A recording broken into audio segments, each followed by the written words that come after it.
कलवारी पे देखो कैसा ये नजारा,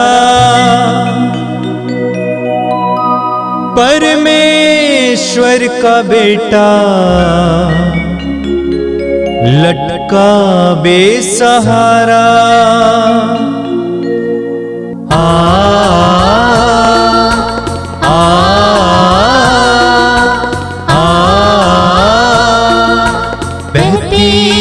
धारा जिसमें सबको मिले मुक्ति, बहती रक्त धारा जिसमें सबको मिले शांति, बहती रक्त धारा जिसमें सबको मिले मुक्ति, बहती रक्त धारा जिसमें सबको मिले शांति। क्रिस्त में प्यारे भाइयों और बहनों, मैं आप सबों को आज के पवित्र रक्ताभिषेक की इस प्रार्थना में हार्दिक स्वागत करता हूं। तो आइए इस प्रार्थना में हम भक्तिपूर्वक भाग लें। पिता और पुत्र और पवित्र आत्मा के नाम पर आमीन।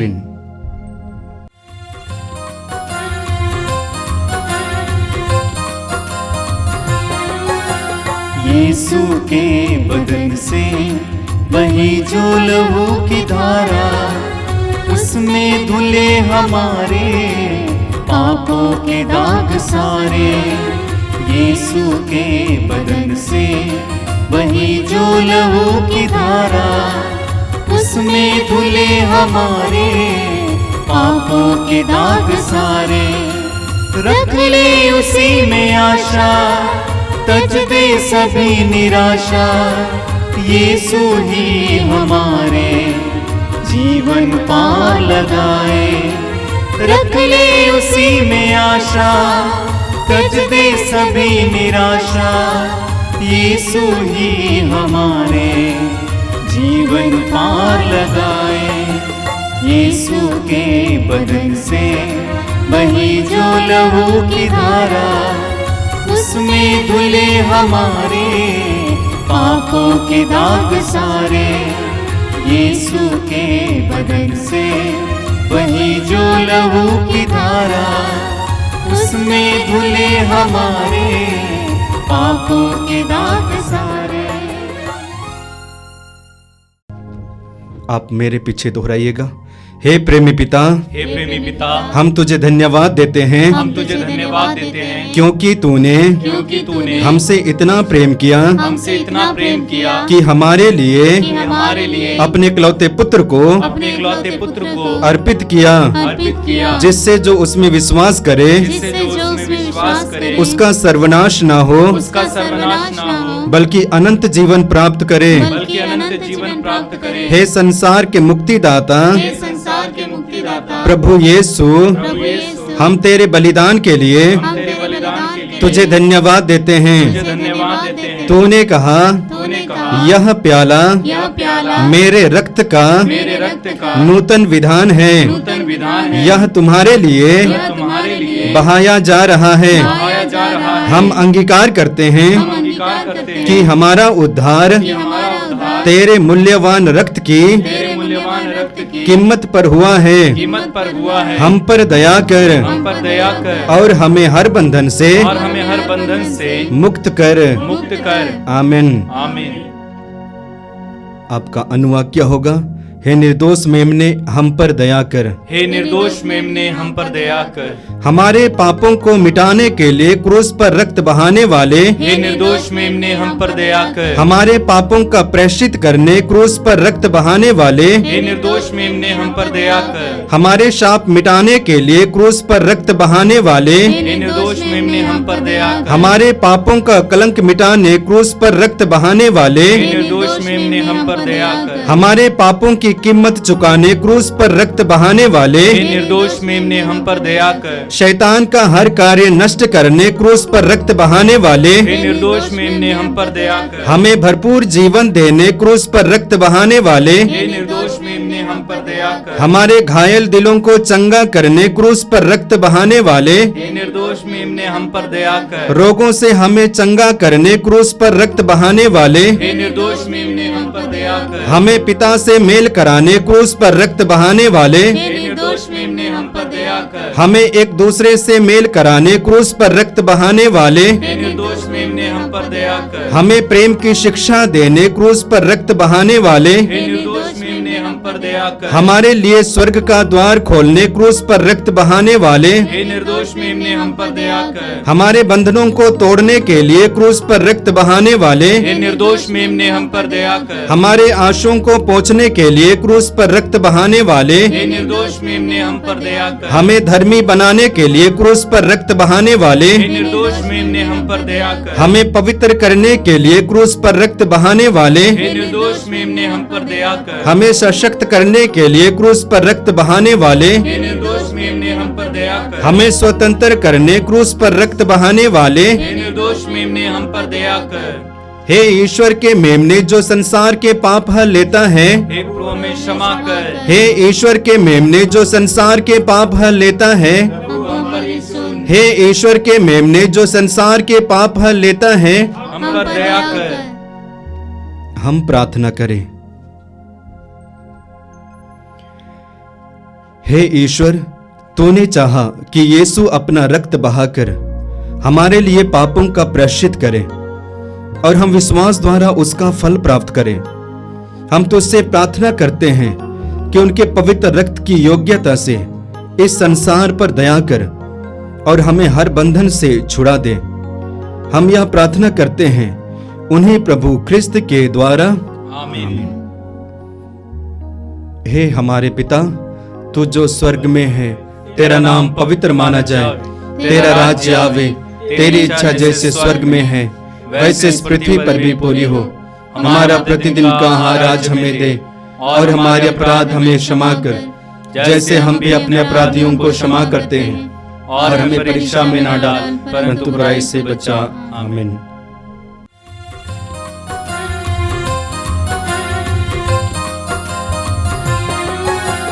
यीशु के बदन से वही जो लहू की धारा, उसमें धुले हमारे पापों के दाग सारे। यीशु के बदन से वही जो लहू की धारा, उसमें धुले हमारे पापों के दाग सारे। रख ले उसी में आशा, तज दे सभी निराशा। यीशु ही हमारे जीवन पार लगाए। रख ले उसी में आशा, तज दे सभी निराशा। यीशु ही हमारे जीवन पार लगाए। यीशु के बदन से वही जो लहू की धारा, उसमें धुले हमारे पापों के दाग सारे। यीशु के बदन से वही जो लहू की धारा, उसमें धुले हमारे पापों के दाग सारे। आइए हम प्रार्थना करें। अपनी आंखें बंद रखिए, अपने को एकाग्र कीजिए, मन और हृदय को एकाग्र कीजिए। यह विश्वास कीजिए कि आप जहां पे बैठे हुए वहां पे प्रभु की उपस्थिति है। आप प्रभु की उपस्थिति में बैठे हुए हैं। अपने हृदय की हर प्रकार की व्यथा को, दर्द पीड़ा को प्रभु के हाथ में समर्पित कीजिए। यह विश्वास कीजिए कि प्रभु के पास आपके सवालों का जवाब है, आपकी समस्याओं का समाधान है। यह विश्वास कीजिए कि प्रभु आपकी परिस्थिति को बदलने में समर्थ हैं। पवित्र आत्मा से प्रार्थना कीजिए कि पवित्र आत्मा मेरी बुद्धि को प्रकाशित कीजिए, मेरे मन को प्रकाशित कीजिए, मेरे हृदय को हल्का कीजिए, मुझे पवित्र वचनों को समझने की कृपा दीजिए, उसको ग्रहण करने की कृपा दीजिए। प्रार्थना कीजिए, प्रार्थना कीजिए, प्रार्थना कीजिए। प्रार्थना कीजिए, प्रभु को आपके जीवन में कार्य करने दीजिए।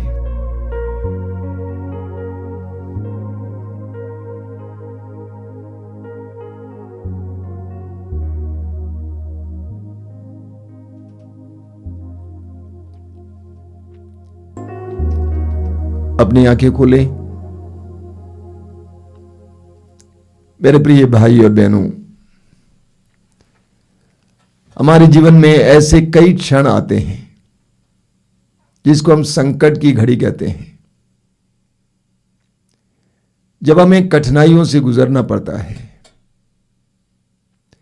विभिन्न प्रकार की बाधाएं, ऐसा लगता है कि हमारी जिंदगी के मार्ग को रोक दी है।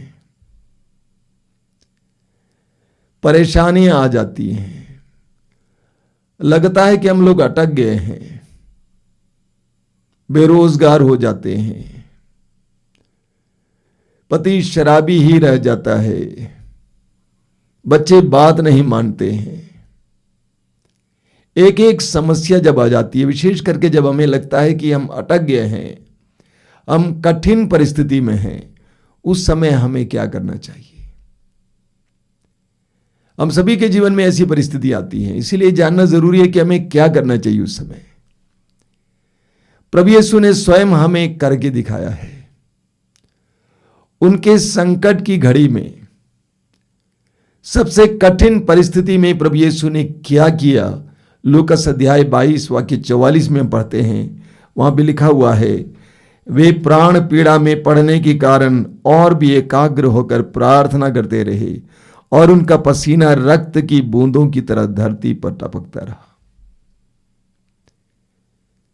33 साल की उम्र में जब प्रभु यीशु को सार्वजनिक जीवन जीने के बाद सुसमाचार की घोषणा करने के अंत में अपनी ही मौत दिखाई दे रही थी,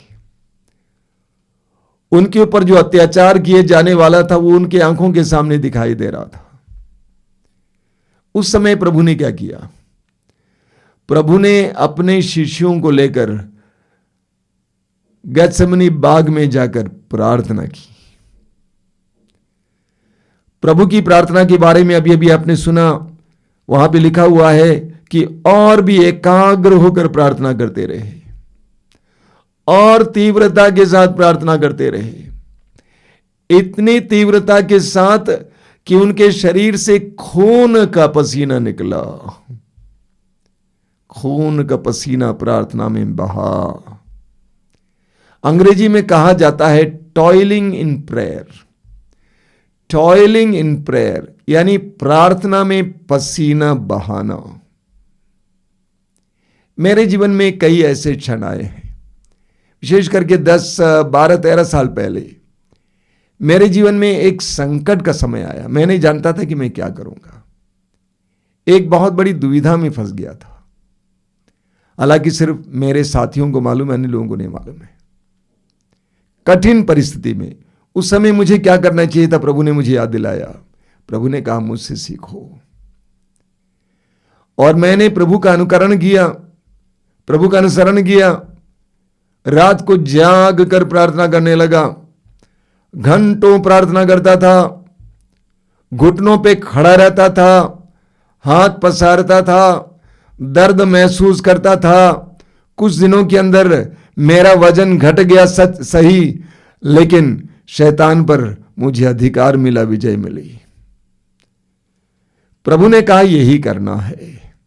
प्रभु ने स्वयं करके दिखाया, प्रार्थना करना।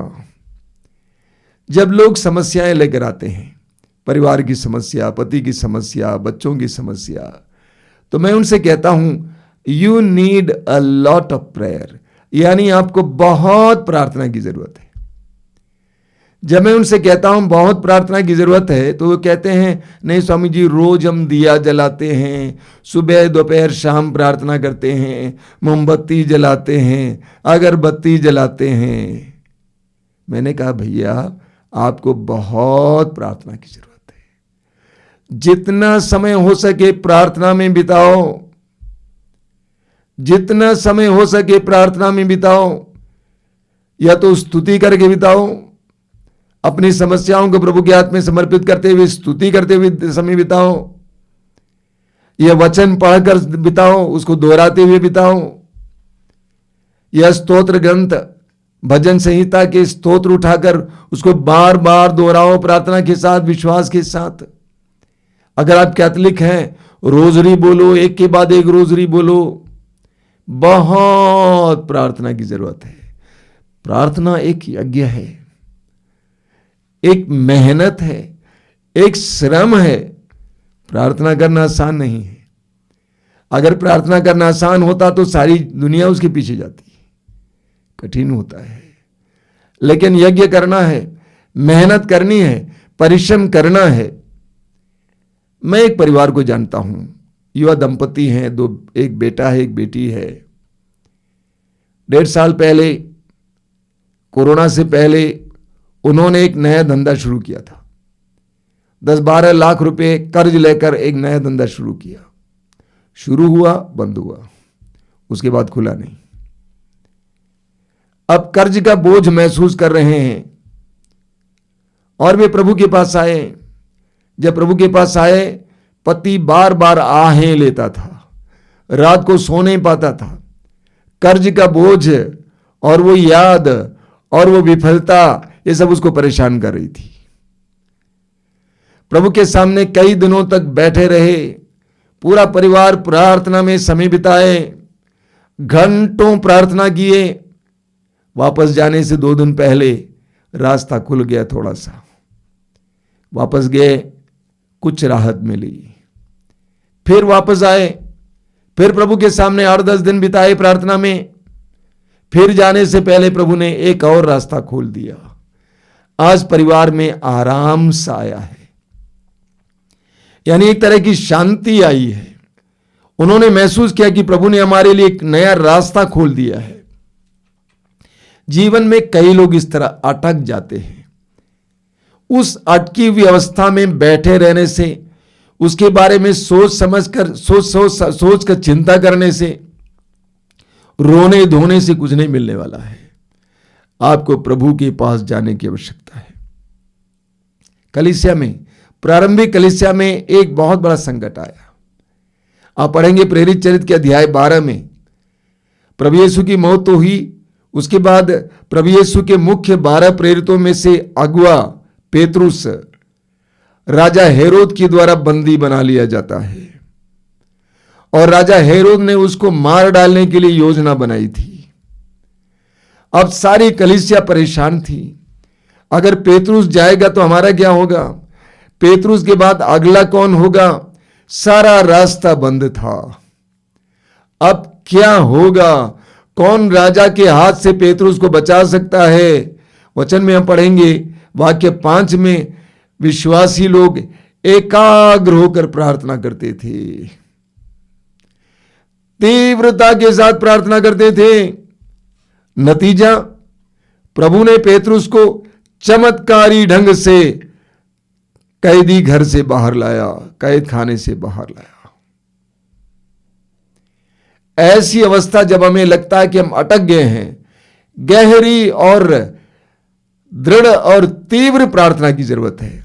मेरी एक बेटी है, उनकी शादी हुई, पति का रास्ता कुछ और था। 3 बार उसके पारिवारिक जीवन में तूफान पर तूफान आया। ऐसा लग रहा था कि परिवार टूट जाएगा, शादी टूट जाएगी।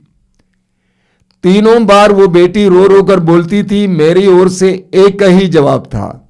मैंने कहा, बेटा एक ही उपाय है, प्रार्थना करो।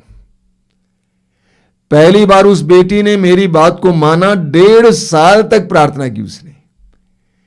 1.5 साल तक तीव्र प्रार्थना के अंत में पति का मन बदल गया, परिवार सुदृढ़ हो गया। फिर दूसरी बार उसी तरह तूफान आया। फिर मैंने कहा, यही तुमको करना है। अब हाल में 2-3 महीना पहले एक और तूफान आया। ऐसा लग रहा था कि इस बार शादी टूट जाएगी, पंचायत होगा और पूरी तरह से कानूनी तौर पर शादी को तोड़ा जा सकता है। मैंने उस बेटी से कहा, तुमको प्रार्थना नहीं छोड़नी है। वो ससुराल में ले जाई गई। लोगों ने उसको तिरस्कार की दृष्टि से देखा। मैंने कहा, तुमको प्रार्थना जारी रखना है। प्रार्थना प्रार्थना प्रार्थना प्रार्थना प्रार्थना करते करते परिवार सुधर गया है। कुछ दिन पहले उस बेटी ने फोन करके कहा कि सब कुछ सुधर गया है। बोलिए हालेलुया, हालेलुया, हालेलुया, हालेलुया। नबी दानियल के ग्रंथ के अध्याय 13 में आप सुसन्ना के बारे में पढ़ते हैं। सुसन्ना एक पवित्र नारी थी, निर्दोष थी, लेकिन 2 न्यायाधीशों ने उसके ऊपर व्यभिचार का इल्जाम लगाया और उसको सजा भी दी गई। मूसा के नियम के अनुसार उसको पत्थरों से मार डाला जाना चाहिए था। सारी जनता ने पत्थर उठाया था। उस समय वाक्य 35 में लिखा हुआ है सुसन्ना ने क्या किया। उस संकट के समय सुसन्ना ने क्या किया। वचन में लिखा हुआ है सुसन्ना अपनी आंखों को स्वर्ग की ओर लगाई थी। वचन में लिखा है वह रोती हुई स्वर्ग की ओर देखती रही। यही प्रार्थना है, वह रोती हुई स्वर्ग की ओर देखती रही। This is prayer. वह रोती हुई स्वर्ग की ओर देखती रही। नतीजा मालूम, ईश्वर ने उसके लिए एक तीसरा द्वार खोल दिया। ईश्वर दानियल को वहां भेजता है और दानियल फिर न्याय करता है और इस निर्दोष बेटी को, इस्राएल की बेटी को बचाता है, क्योंकि उसने अपनी आंखें स्वर्ग की ओर उठाई। बोलिए हालेलुया, हालेलुया, हालेलुया। कई लोग सोचते हैं, स्वामी जी के पास जाते हैं तो स्वामी जी बोलते हैं प्रार्थना करो, प्रार्थना करो, प्रार्थना करो पिंड छुड़ाने के लिए। बिल्कुल नहीं, एक कारण है। प्रार्थना एक जंग है, एक युद्ध है। किससे युद्ध? शैतान से, दुष्ट आत्माओं से। एफेसियों के पत्र के अध्याय 6 वाक्य 12 में संत पौलुस कहते हैं कि हम लोगों को निरे मनुष्यों से नहीं बल्कि अंधकार में संसार के अधिपतियों, अधिशासियों और आकाश के दुष्ट आत्माओं से लड़ना पड़ रहा है। हमारी लड़ाई किसी मनुष्य से नहीं है। आपका पति शराबी है, वो आपका जीवन मुश्किल कर दिया है, परिवार का जीवन मुश्किल कर दिया है।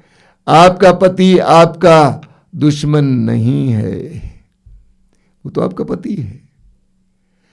आपका दुश्मन उसके अंदर कार्य करने वाली नशे की आत्मा है। आपकी लड़ाई नशे की आत्मा से है। कई युवा नारियां परेशान हैं, उनके पति किसी और के साथ जुड़ा हुआ है, रोती रहती हैं, शादी तोड़ने की बात सोचती हैं। बिल्कुल नहीं, आपका पति आपका दुश्मन नहीं है। आपको उस पति के अंदर जो वासना के अंदर की आत्मा कार्य कर रही है उससे लड़ना है। आपको उससे लड़ना है। मेरी एक बहन है, वो बार बार फोन करती है, कहती है मेरा एकमात्र बेटा है 27 साल का, और कोई बच्चा नहीं है, हम लोग काफी वृद्ध हो चले हैं और वह काम नहीं करता है। काम के लिए जाता है, 1 महीने के बाद फिर वापस आ जाता है। आलस्य की आत्मा उसके अंदर कार्य कर रही है। आलस्य की आत्मा उसके अंदर कार्य कर रही है और हमारी लड़ाई उस आलस्य की आत्मा से है। इस तरह कई लोगों के अंदर अभी प्रवचन सुनाने के लिए आते समय, इसको रिकॉर्ड करने के लिए आते समय एक टेलीफोन कॉल मिला। एक बहन आई हुई है, बहुत गरीब है, आई हुई दर्शन भवन में बैठी है। उसने अपना नाम भेजा है, टेलीफोन नंबर भेजा है। उसकी एक बेटी 15-16 साल की बेटी, सोचिए, एक लड़के के साथ उलझ गई है कई दिनों से। एक के बाद एक मोबाइल जब्त किया जाता है, फिर वो लड़का मोबाइल देता है। दिन रात उसके पीछे पड़ी हुई है। मां रो रही है प्रभु के सामने। हमें लड़ना अपनी बेटी से नहीं है, बल्कि उसके अंदर जो वासना की आत्मा है उससे लड़ना है। शैतान से लड़ने के लिए प्रभु यीशु ने एक सशक्त उपाय बताया है। मार्कुस का सुसमाचार उसके अध्याय 9 वाक्य 29 में प्रभु ने कहा, प्रार्थना और उपवास के सिवा और किसी उपाय से यह जाति निकाली नहीं जा सकती है। प्रार्थना और उपवास के सिवा और किसी उपाय से ये जाति निकाली नहीं जाती है, जा सकती है। यानी हमारी लड़ाई शैतान से, दुष्ट आत्मा से। प्रार्थना कर रहे हैं, आपको प्रार्थना करनी है, प्रभु मेरे पति के अंदर जो नशे की आत्मा है, जिसने उसको गुलाम बना रखा है, उससे छुटकारा मिले, उससे लड़ना है। प्रार्थना के द्वारा बार बार लड़ना है। आपकी बेटी के अंदर जो वासना की आत्मा है, उस वासना की आत्मा से आपको प्रार्थना द्वारा लड़ना है। आपके बेटे के अंदर आलस्य की आत्मा है, उस आलस्य की आत्मा से आपको प्रार्थना द्वारा लड़ना है। कोई दूसरा उपाय नहीं है। आप लड़ेंगे लड़ेंगे लड़ेंगे, आप जीतेंगे। मेरी एक बहन है, मैं एक बेटी को जानता हूं, 52 साल की विधवा है। उसके 2 बच्चे हैं, एक बेटा और एक बेटी। बेटा बड़ा है, बेटी छोटी है। बेटी ग्रेजुएशन कर चुकी है। बेटा शहर में रहते हैं, तो पूरा परिवार शहर में रहता है। बेटा सुबह नाश्ता करने के बाद घूमता है, अपने दोस्तों के साथ घूमता है, खेलता कूदता है, रात शाम को वापस आता है, नहा धो के फिर खाता है, सो जाता है।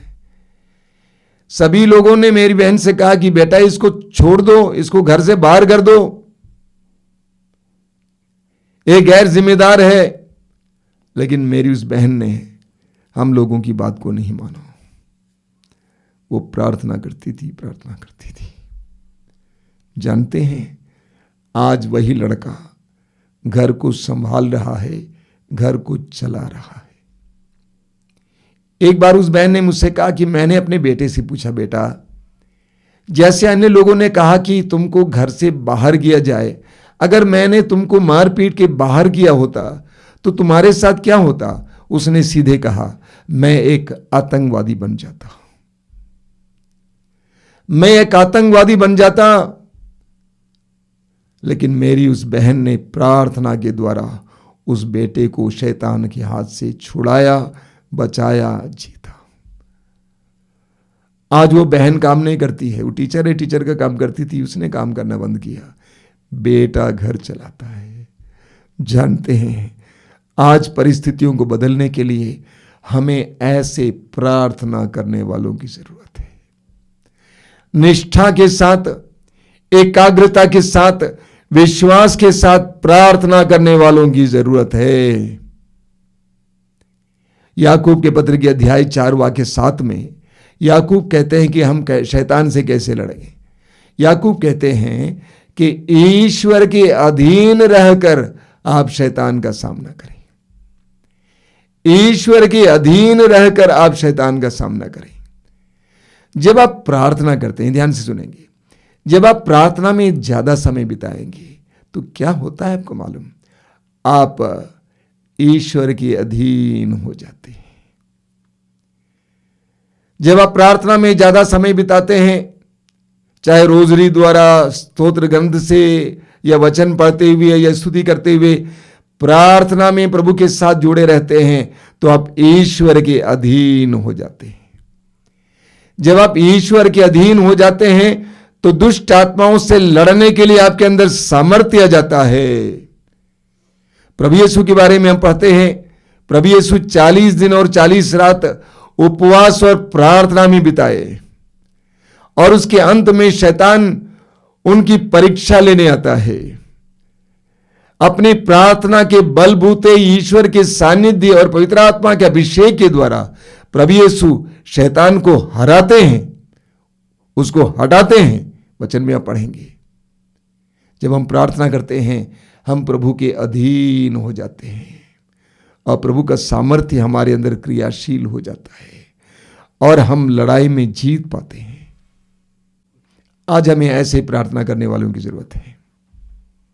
घबराइए मत, मैं आपको गारंटी सहित बताता हूं, अगर आप इस तरह प्रार्थना करने को तैयार हैं, आप ऐसी कठिन परिस्थितियों को बदल सकते हैं। You can change. लेकिन आपको भरोसे के साथ, दृढ़ता के साथ, एकाग्र होकर प्रार्थना करने की जरूरत है।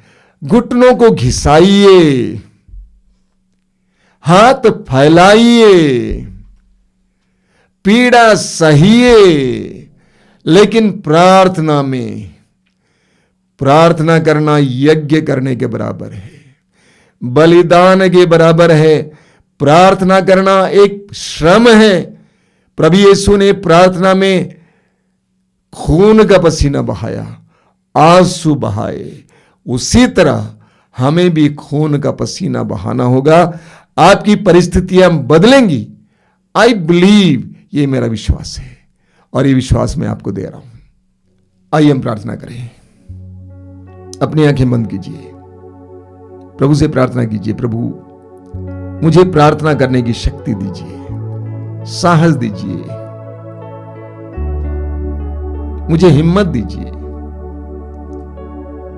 मुझे सहारा दीजिए, मुझे भरोसा दीजिए। तेरे वचन में तूने कहा है, लूकास अध्याय 18 वाक्य 1 में, नित्य प्रार्थना करनी चाहिए, कभी हताश नहीं होना चाहिए। नित्य प्रार्थना करनी चाहिए, कभी हताश नहीं होना चाहिए। बिना हताश हुए प्रार्थना करने की कृपा दीजिए। सुजन्ना की तरह अपनी आंखों को स्वर्ग की ओर गढ़े रखने के लिए कृपा दीजिए। वो रोती हुई स्वर्ग की ओर देखती रही, रोते हुए स्वर्ग की ओर देखते रहने के लिए कृपा दीजिए। स्तोत्रकार कहता है, मैं अपनी आंखें पर्वतों की ओर उठाता हूं। क्या वहां से मुझे सहायता मिलेगी? जिसने स्वर्ग और पृथ्वी को बनाया है वही मेरी सहायता करेगा। ऐसा दृढ़ भरोसा मुझे दीजिए। प्रार्थना करने के लिए, प्रार्थना में अपने घुटनों को घिसाने के लिए कृपा दीजिए। अपने हाथों को फैलाने के लिए कृपा दीजिए। दर्द सहने के लिए कृपा दीजिए। भरोसा बनाए रखने के लिए कृपा दीजिए। यह विश्वास दीजिए कि प्रार्थना पहाड़ को भी हटा सकती है, परिस्थितियों को बदल सकती है। ऐसी कृपा देना यीशु, ऐसी प्रार्थना का वर देना यीशु।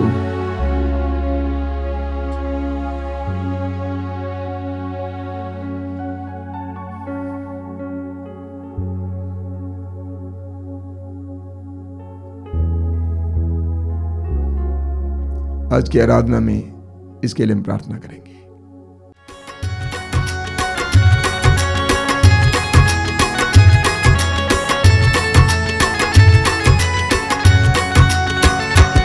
आराधना आराधना आराधना आराधना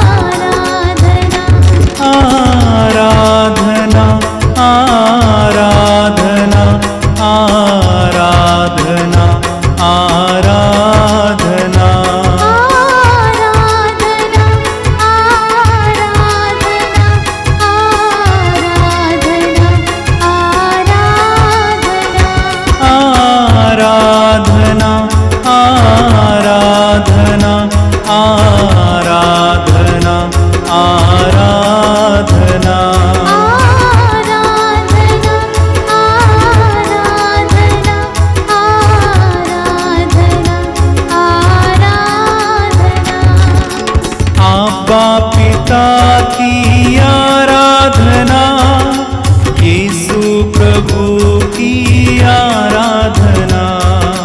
आबा पिता की आराधना, यीशु प्रभु की आराधना। पावन आत्मा की आराधना, मेरे प्रभु की आराधना। आराधना आराधना आराधना आराधना आराधना आराधना आराधना आराधना।